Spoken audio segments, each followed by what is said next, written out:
peut aussi prévenir le handicap en traitant les anévrismes intracrâniens. Alors, ça ne fait de doute pour personne, quand il y a un anévrisme, il faut agir extrêmement vite parce que le risque, eh bien, c'est la rupture, et qui dit rupture dit souvent handicap majeur. Prenons le cas d'une artère intracérébrale qui est dilatée.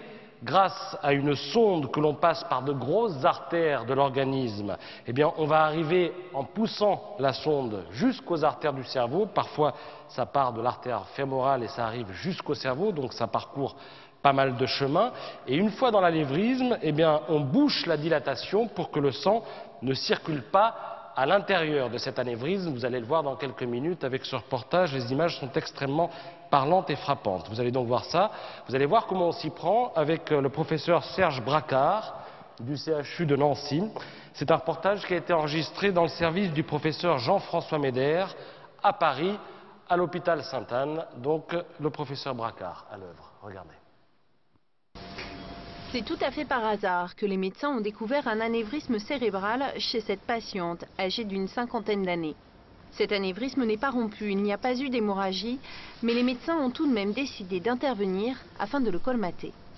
Voilà, la visualisation de l'ensemble des vaisseaux, et vous avez ici donc l'artère carotide, et là vous avez ici l'anévrisme qui est cette poche. Cet anévrisme mesure environ 8 mm, entre 7 et 8 mm. Lorsque vous avez un anévrisme volumineux comme celui-ci chez une femme jeune, il y a à l'évidence un bénéfice à traiter par rapport à laisser cet anévrisme et éventuellement qu'il présente une hémorragie. Je repère la zone de ponction. Pour atteindre l'anévrisme situé dans le cerveau, nul besoin d'ouvrir la boîte crânienne. Les neuroradiologues vont faire une embolisation et passer par l'artère fémorale gauche. Ils y introduisent un petit tuyau par lequel seront glissés les cathéters, de minuscules câbles qui serviront de guide jusqu'au cerveau. Afin de visualiser leur progression à l'intérieur du corps, les médecins ont ici recours à deux techniques d'imagerie médicale, la radioscopie et l'angiographie.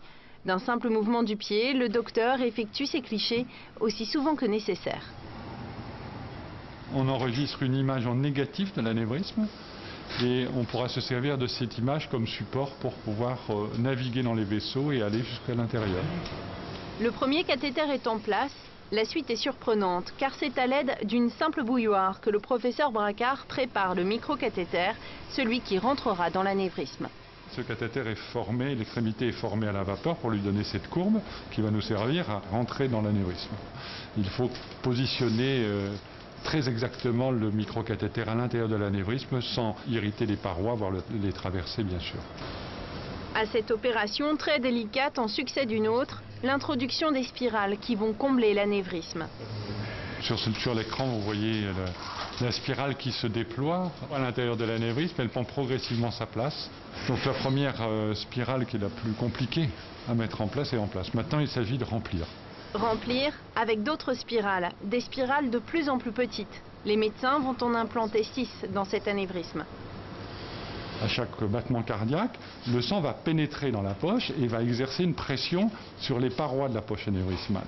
Et au fond de cet anévrisme peut se produire sur une zone fragile, la rupture. On peut éviter que le sang aille jusqu'à cette zone en installant ces spirales à l'intérieur. Ces spirales vont d'abord changer le flux, puis elles vont remplir la poche, la renforcer et empêcher que ce flux aille taper sur les parois fragiles de l'anévrisme.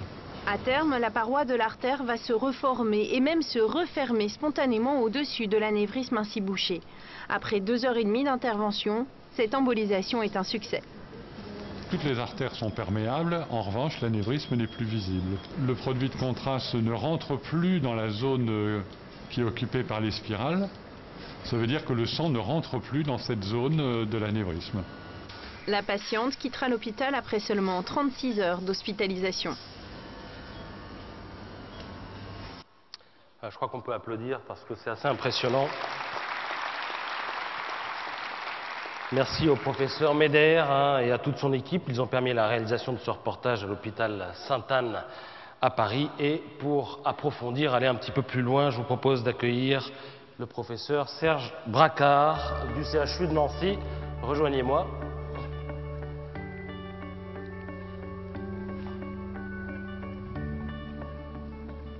Bien, c'est donc le même monsieur qui est là et qui était à l'écran avec son masque il y a il y a quelques secondes.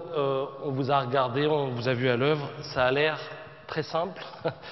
Simplement, le risque là, il est important. C'est-à-dire que s'il y a rupture d'anévrisme, il peut y avoir des conséquences terribles.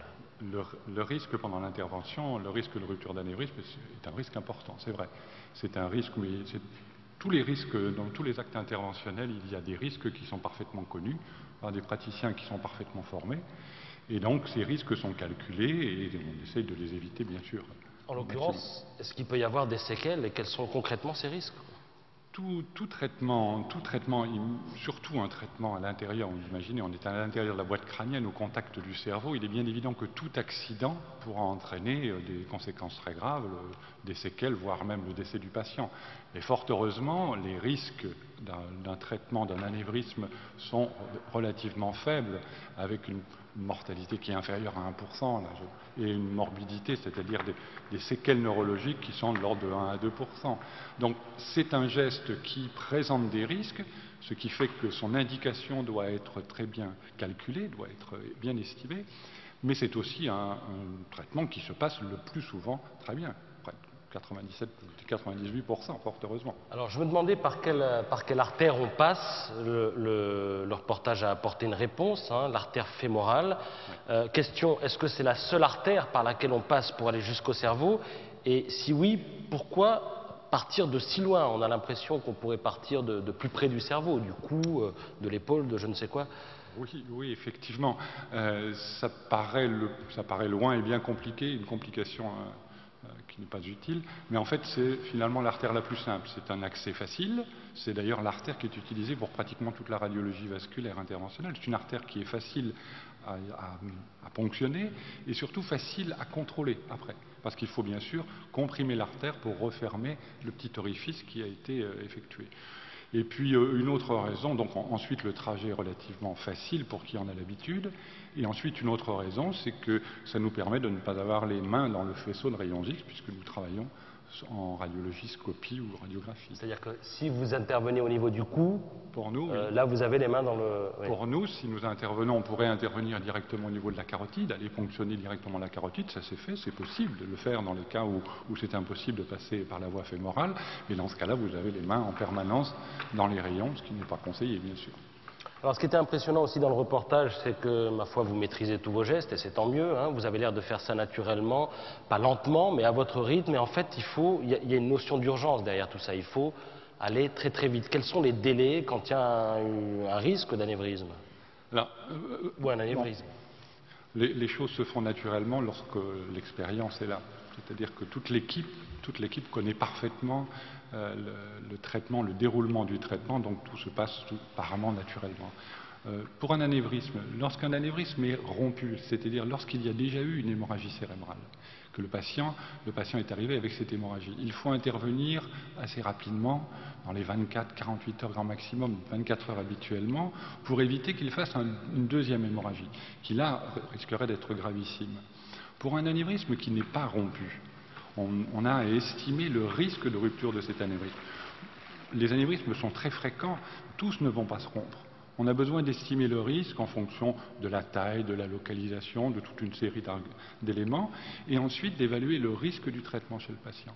Et on proposera ce traitement s'il y a un bénéfice pour le patient. On ne traite pas tous les anévrismes qui peuvent se trouver par hasard sur un scanner ou une IRM. On traite ceux qui ont un haut risque de rupture et ceux pour lesquels le patient tirera un bénéfice du traitement.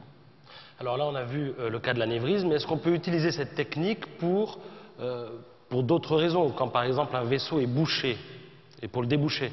Alors, le principe du traitement endovasculaire, vous avez un accès aux vaisseaux cérébraux par l'artère fémorale, et ensuite avec un cathéter, on peut aller traiter des malformations, comme les anévrismes, des malformations artério-veineuses, on va boucher la malformation, mais aussi on peut déboucher un vaisseau.